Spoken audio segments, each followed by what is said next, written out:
Captain Maya Rodriguez stood on the bridge of her ship and watched the stars.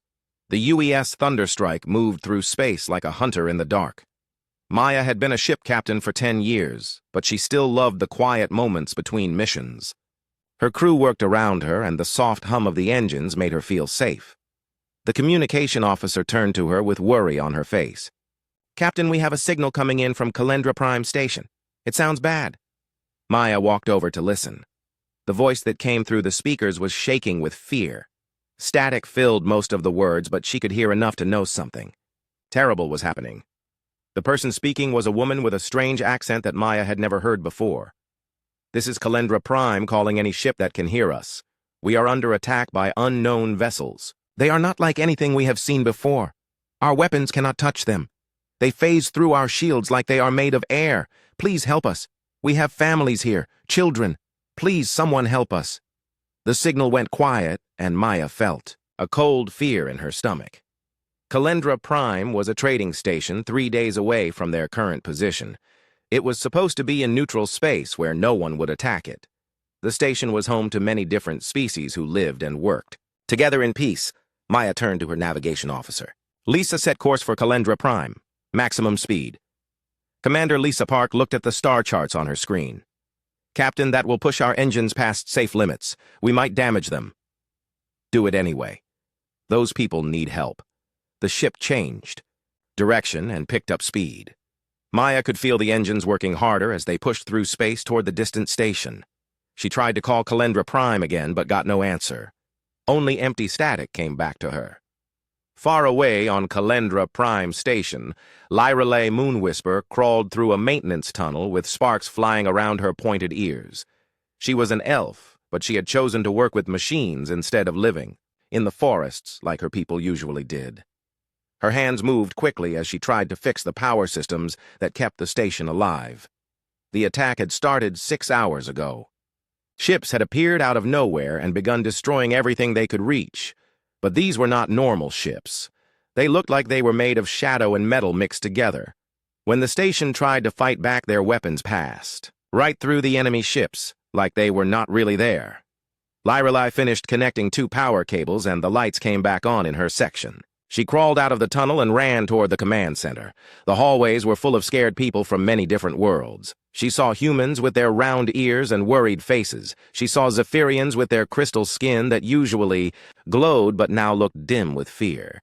In the command center, she found Dr. Kira Voss working at a science station. Kira was a Zephyrian, and her people were known for being very smart with technology. Her crystal hands moved over the controls as she tried to understand what was attacking them. "Kira, what did you find?" Lyrelay asked as she sat down at her engineering station. Kira turned to her with confusion in her crystal eyes. "These ships are impossible, Lyrelay. They exist in our space but also somewhere else at the same time. When we shoot at them, our weapons hit nothing but empty space. But when they shoot at us, their weapons are very real." "How many people have we lost?" Lyrelay asked, but she was afraid to hear the answer. "Too many. The Eastern Ring is completely gone. The attackers drained all the life from it somehow. Everyone who was there just fell down and died. Their ships seemed to feed on something that living beings have." Lyrelay felt sick. The Eastern Ring had thousands of people living and working in it. Families with children, scientists working on peaceful projects, traders from across the galaxy who just wanted to make an honest living. "How long until our shields fail completely?" she asked. Kira checked her readings. 4 hours at most. Maybe less if they focus their attack. "And how long until help arrives?" "The nearest military ship is 5 days away. We sent distress signals to everyone, but most ships avoid this area because it is so far from the main trade routes." Lyrelay stood up and walked to the big window that looked out into space. She could see the enemy ships moving around the station like predators circling their prey. They were beautiful in a terrible way. Their hulls seemed to shift between solid metal and flowing shadow. Sometimes she could see through them to the stars beyond. "Wait," she said suddenly. "Kira, you said they exist in our space and somewhere else at the same time. What if we could make them choose? What if we could force them to be solid?" Kira looked interested. "What do you mean?" "Your people understand quantum mechanics better than anyone. My people have always been able to sense things that others cannot. What if we combined our knowledge? What if we used the station quantum resonance array to create some kind of interference? It might work, but someone would have to manually calibrate the array from inside the quantum core. The radiation levels there would kill anyone in minutes. Lyra Lee nodded. She had expected that. Nothing good ever came easy. The station shook, again as another attack hit their shields. In the distance, she could see more shadow ships appearing from whatever dark place they came from. Soon there would be too many to count, but somewhere in the darkness between the stars, a human ship was racing toward them at dangerous speed.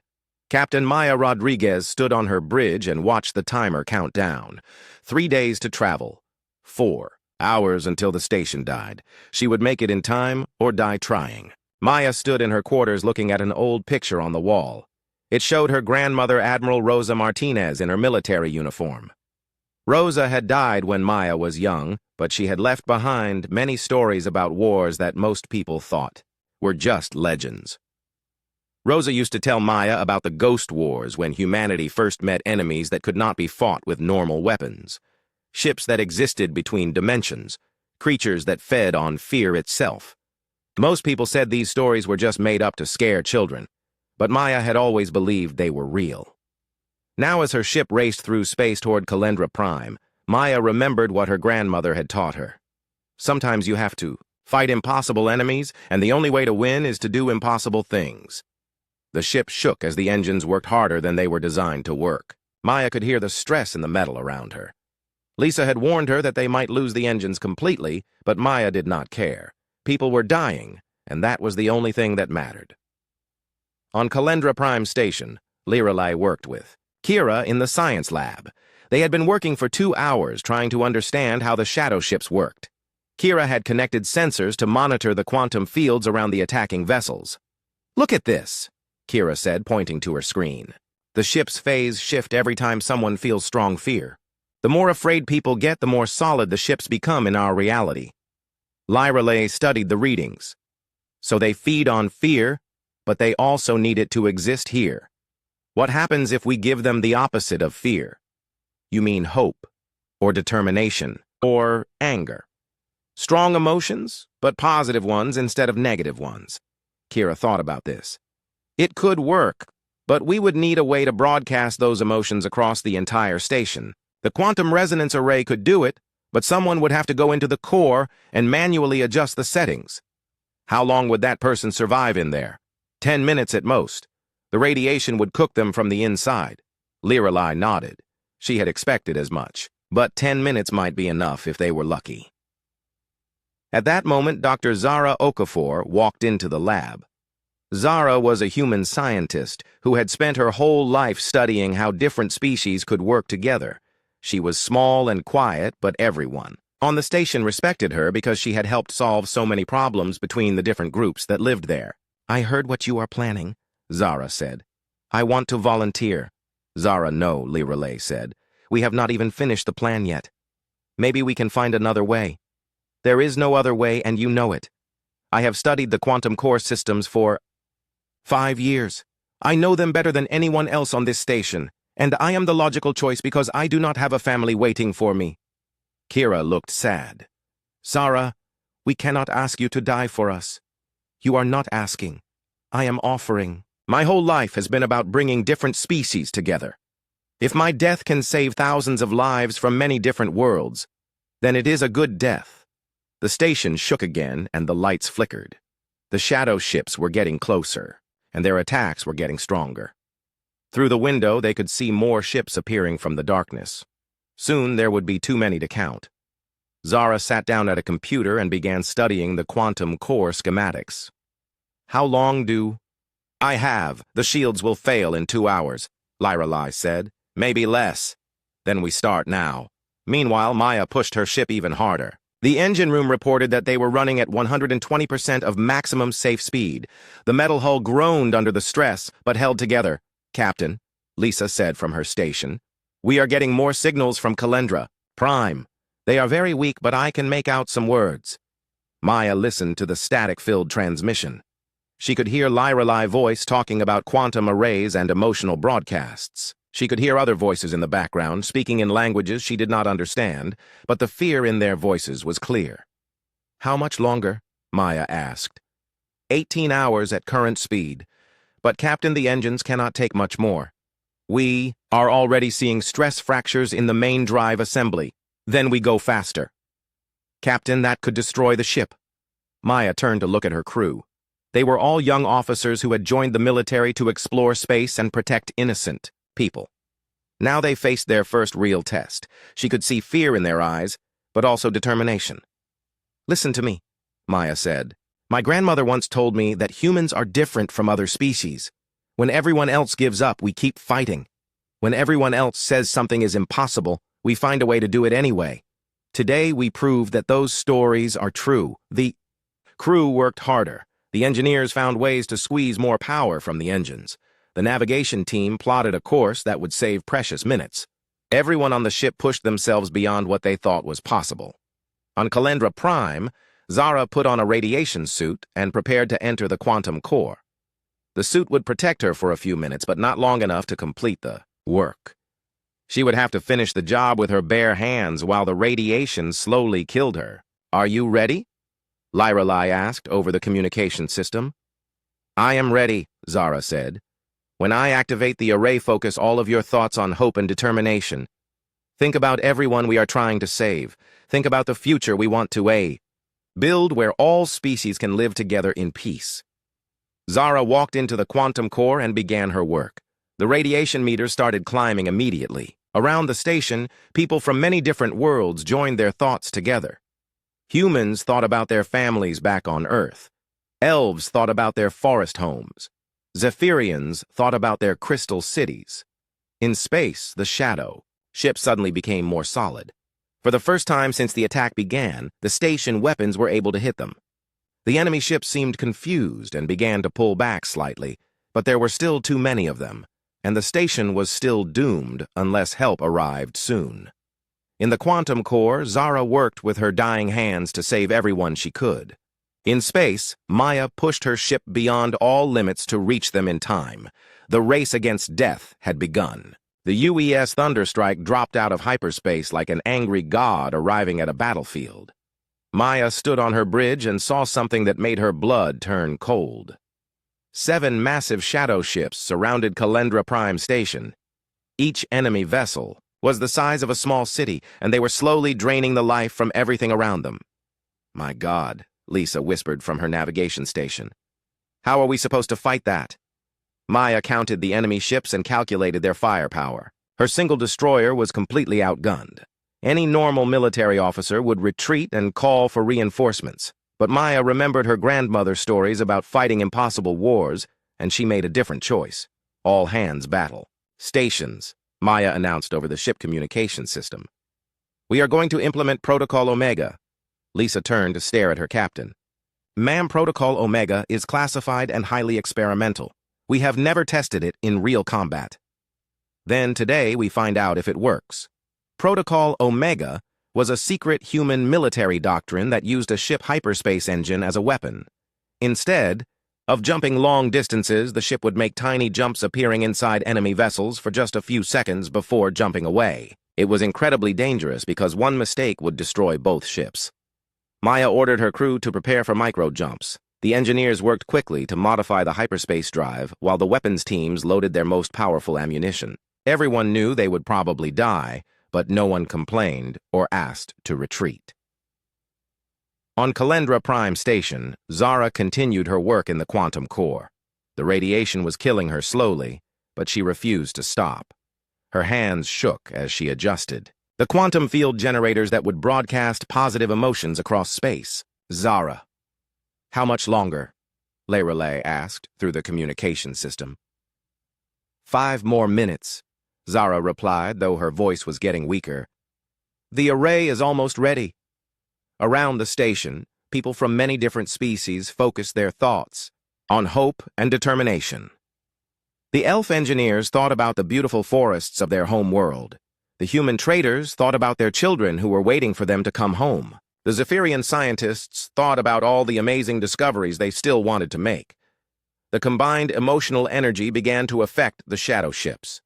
Their hull became more solid, and the station weapons finally began to hit them.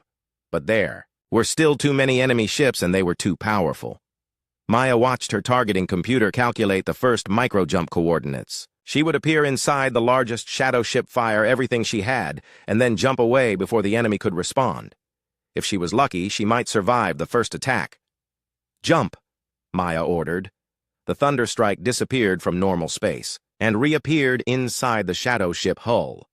For 3 seconds, Maya crew fired every weapon they had into the enemy ship interior. Explosions bloomed around them as their missiles and energy beams tore through vital systems. Then they jumped away, just as the shadow ship began to collapse around them. "Target destroyed!"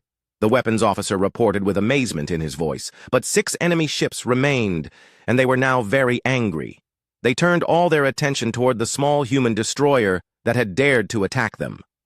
On the station, Zara activated the quantum resonance array. Waves of hope and determination spread out from Calendra Prime like ripples in a pond. The shadow ships became fully solid in normal space, making them vulnerable to conventional weapons. Lyrelay saw her chance and opened communication channels to every civilian ship docked at the station. "This is Chief Engineer Lyrelay Moonwhisper. To all civilian vessels. I know most of you are not military ships, but we need your help. The enemy ships are now solid. We can hurt them." A gruff voice answered from a cargo hauler. "This is Captain Betty Walsh of the freighter Lucky Strike. My ship is not built for fighting, but I have got a full load of industrial explosives. If someone can tell me where to ram these shadow bastards, I will take as many of them with me as I can." More voices joined the channel. A passenger liner captain offered to use his ship as a distraction. A mining vessel captain said her cutting lasers might work as weapons. Even a small pleasure yacht volunteered to help. Maya realized what was happening and felt proud of these brave civilians. She had seen this before in human military history. When regular people decided to fight back against impossible odds, they sometimes achieved miracles. "All civilian vessels, this is Captain Rodriguez of the UES Thunderstrike. Coordinate your attacks with my ship. We are going to show these shadow creatures that they picked the wrong station to attack." The battle became chaos. Maya's ship jumped in and out of the shadow vessels like a deadly ghost. Each time she appeared inside an enemy ship, her weapons carved through their hull. The civilian ships attacked with everything they had. Mining lasers cut through enemy armor. Cargo haulers rammed into shadow ship weak points and exploded like bombs. Kira used her knowledge of quantum mechanics to enhance the station weapons. She figured out how to make their energy beams phase shift, just like the enemy ships had done. Now the station could hit targets that tried to become incorporeal again. But the cost was terrible. The Lucky Strike exploded when it rammed the second shadow ship. The passenger liner broke apart under enemy fire. One by one, the brave civilian vessels died fighting an enemy they had never been trained to face.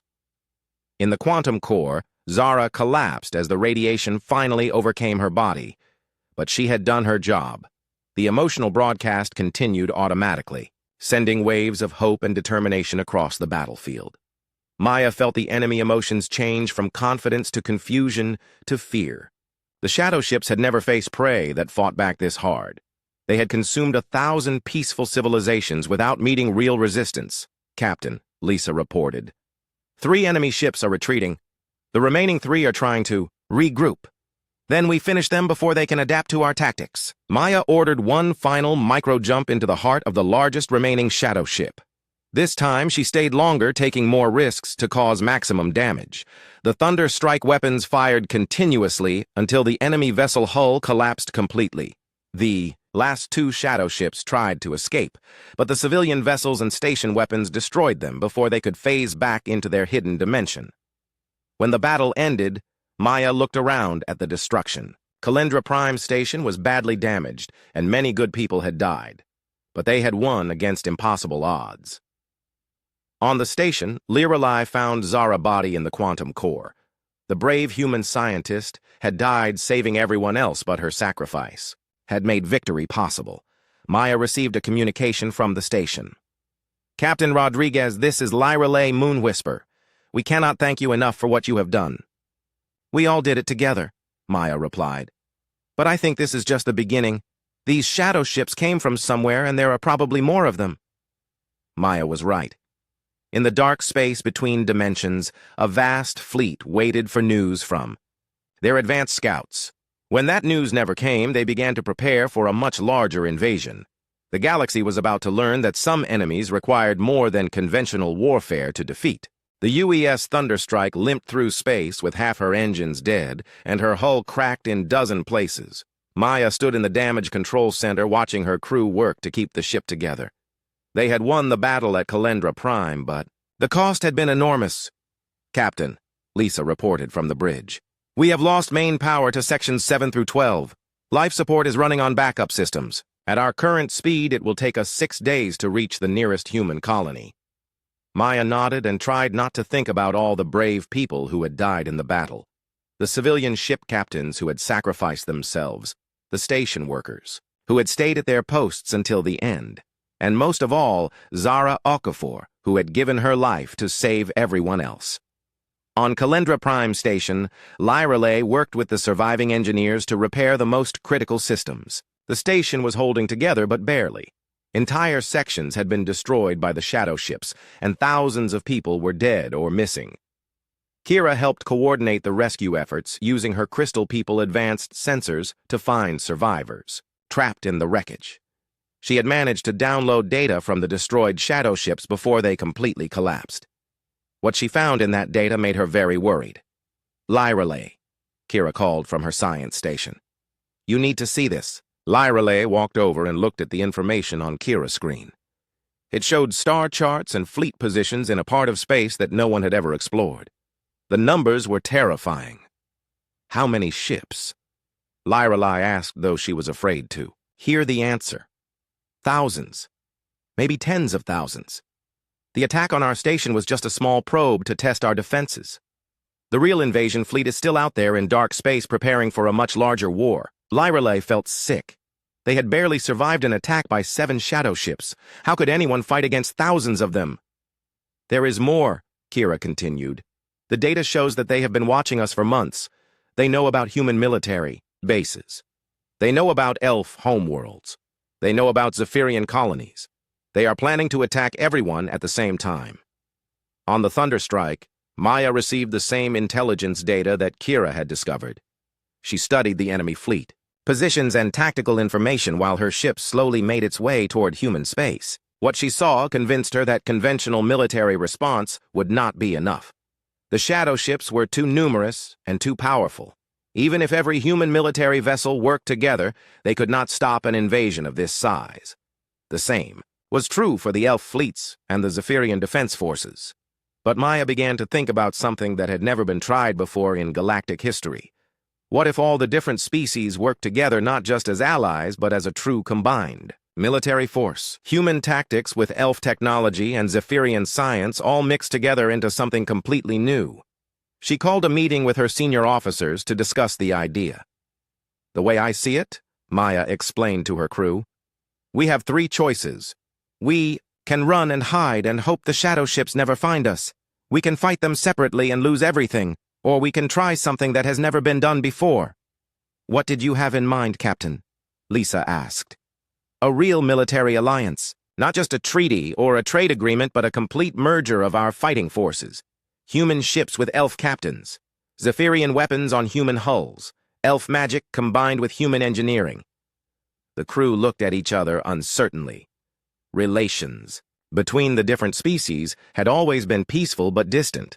Each group kept to their own territory and rarely mixed their military forces.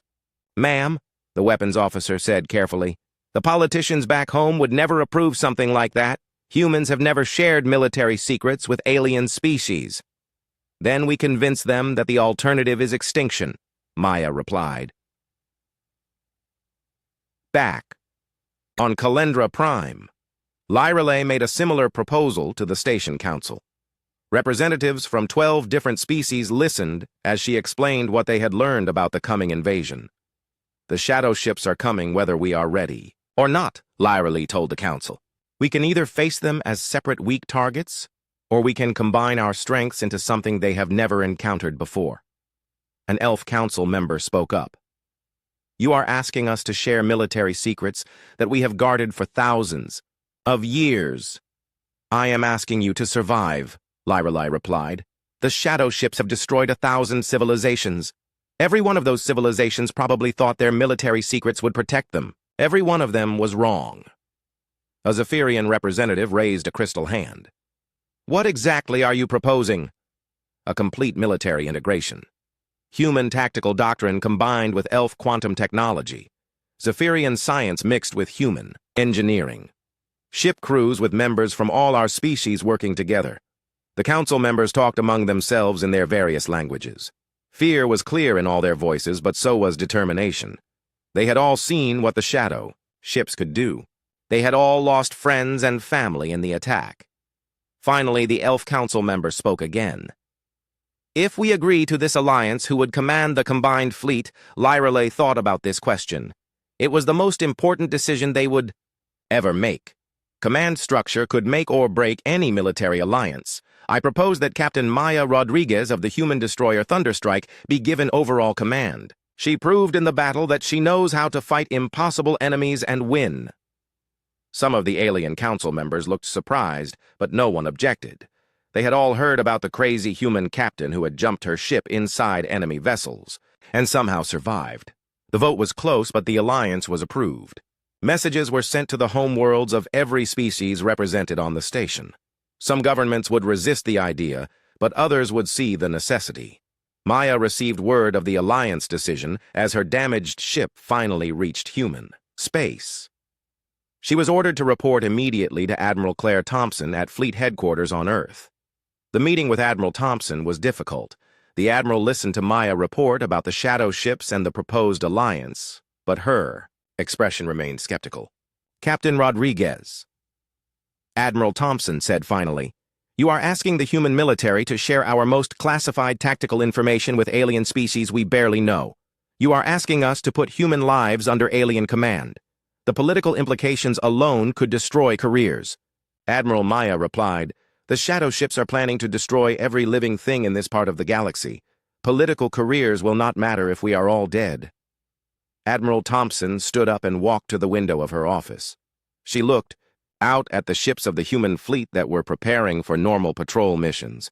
None of them knew that a war was coming that would determine the survival of every species in known space. "Captain, how certain are you that this alliance approach will work?" "I am not certain at all, Admiral, but I am certain that fighting separately we will all lose." Admiral Thompson made her decision. 3 days later, the largest diplomatic meeting in galactic history began on the neutral world of New Geneva. Representatives from the Human Federation, the Elf Kingdoms, and the Zephyrian Collective gathered to discuss something that had never been attempted before. The shadow ships were coming, and the galaxy was running out of time to prepare. 6 months after the battle at Calendra Prime, the impossible had become reality.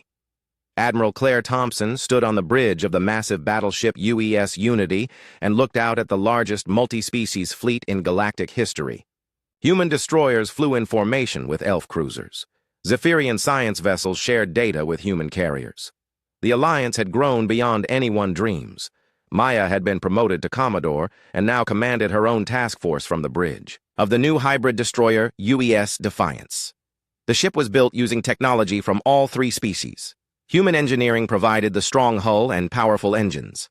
Elf quantum systems gave the ship weapons that could phase through enemy defenses. Zephyrian computers made the ship faster and smarter than anything that had existed before. Lyrelei served as Maya chief engineer on the Defiance. She had learned to combine elf intuition with human practical thinking to create solutions that neither species could have developed alone. Her engineering teams included members from a dozen different worlds, all working together toward the same goal. The bridge crew represented the best of all 3 civilizations. Lisa Park had been promoted to captain and commanded one of the escort destroyers. Kira Voss served as the task force science officer, using her Crystal People advanced sensors to watch for signs of the coming invasion. For 6 months, the Allied fleet had patrolled the outer edges of known space looking for shadow ship activity. They had found abandoned star systems where entire civilizations had simply vanished. Empty worlds with no signs of life, but also no signs of what had destroyed them. The shadow ships left nothing behind when they fed. Maya stood in her ready room studying tactical reports when the alarm sounded. Kira's voice came over the communication system with news they had all been dreading. Commodore Rodriguez, please report to the bridge immediately. We have detected massive hyperspace signatures approaching the Sol system. Maya ran to the bridge and saw the sensor displays that confirmed her worst fears. Hundreds of shadow ships were emerging from dark space near Earth. The main invasion had finally begun. How many ships? Maya asked. At least 300 confirmed, Kira reported. More are still arriving. They are heading directly for Earth at maximum speed. Maya opened a channel to Admiral Thompson on the Unity. Admiral, this is Commodore Rodriguez. My task force is closest to Earth. We can intercept the enemy fleet in 4 hours. Commodore, you have 18 ships. The enemy has 10 times that number. Even with our new hybrid technology, those odds are impossible. Admiral, my grandmother, once told me that impossible is just another word for something that no one has figured out how to do yet. We have spent 6 months learning how to fight like a combined force. Today, we find out if it was enough. The Allied fleet changed course and accelerated toward Earth. Maya had never seen ships move so fast or work together so smoothly. Human tactical doctrine had taught the elf captains to be aggressive and unpredictable. Elf technology had given human ships weapons that could strike through any defense. Zephyrian science had made everything more efficient and deadly. As they approached the Shadow Fleet, Maya saw something that made her understand why these enemies had conquered so many civilizations. The shadow ships moved in perfect formation, like parts of a single mind. Their hulls shifted between solid matter and flowing energy, making them almost impossible to target. They were beautiful and terrible at the same time. All ships prepare for coordinated attack pattern Omega-7, Maya broadcast to the fleet. Remember what we learned at Calendra Prime. These enemies feed on fear, but they have never faced prey that fights back with 3 different kinds of tactical thinking. The battle began when the Allied fleet was still 1,000,000 kilometers from Earth. Maya ships spread out in a formation that no single species would have used. Human aggressive tactics mixed with elf subtlety and Zephyrian precision created something the shadow ships had never encountered. The UES Defiance led the attack using its hybrid jump drive to appear inside the enemy formation. But instead of attacking immediately, Maya ordered her ships to begin broadcasting the same emotional static that had worked at Calendra Prime. Waves of hope and determination spread across space, making the shadow ships more solid and vulnerable. Elf. Captains used their people's natural understanding of quantum mechanics to phase their weapons through shadow ship defenses. Zephyrian science officers calculated precisely where each enemy vessel would be before it arrived there. Human tactical officers coordinated attacks that hit multiple targets simultaneously. The shadow ships tried to adapt to these new tactics, but they could not understand how their enemies were working together so effectively. Every time they found a counter to human aggression, the elf ships would attack from an unexpected angle. When they tried to phase away from elf weapons, the Zephyrian ships would predict their location and destroy them. Maya watched the battle displays and realized that they were actually winning. The Allied fleet was smaller, but it was fighting like a single organism with 3 different types of intelligence guiding it. The shadow ships had numbers, but they had never learned to adapt quickly because they had never needed to. Commodore. Kira reported from her science station. The enemy fleet is beginning to retreat. They are falling back toward the outer system. No, Maya said firmly. We do not let them escape to regroup and try again. All ships pursue and destroy. Today we end this threat permanently. The chase lasted for 6 hours as the Allied fleet hunted down every shadow ship they could find. Some enemies escaped back into dark space, but most were destroyed by weapons they could not defend against and tactics they could not understand. When the battle finally ended, Maya stood on her bridge and looked at the tactical display. Earth was safe. The shadow ship invasion had been stopped, but more importantly, the galaxy had learned something new about warfare. Admiral Thompson, Maya said over the communication channel, recommend we send the battle recordings to every civilized world in known space. Let everyone see what can be accomplished when different species combine their strengths instead of fighting separately, agreed Commodore. And I have another recommendation. I think it is time to make this alliance permanent. The galaxy is a dangerous place, and there may be other threats we have not discovered yet. Maya smiled as she looked around her bridge crew. humans and elves and Zephyrians working together like they had been born to it. 6 months ago, such cooperation would have been impossible. Today, it had saved every living thing in human space. Lyra Lay walked onto the bridge carrying a damage control report. Commodore, the ship took some hits, but nothing we cannot repair. The hybrid systems performed even better than we hoped. Good, Maya replied. Because I have a feeling this is just the first of many battles we will fight together. Through the bridge windows, Maya could see the Allied fleet regrouping in Earth orbit. Ships from 3 different civilizations flying in perfect formation. The galaxy had learned to fight as one, and nothing would ever be the same again. In the dark space between dimensions, the surviving shadow ships reported back to their masters. For the first time in their long history of conquest, they had encountered prey that not only fought back, but actually won.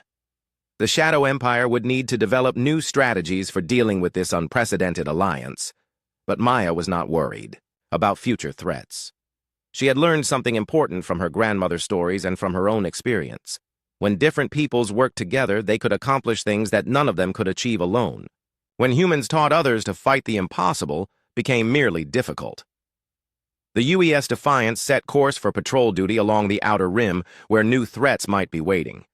Maya stood on her bridge surrounded by crew members from many different worlds and felt proud of what they had built together. The galaxy was still dangerous, but it was no longer defenseless. And somewhere in the empty space where Calendra Prime Station continued to orbit its gas giant planet, a memorial marker honored Dr. Zara Okafor and all the others who had died to make this victory possible. Their sacrifice had taught the galaxy that some things were worth fighting for, no matter what the cost.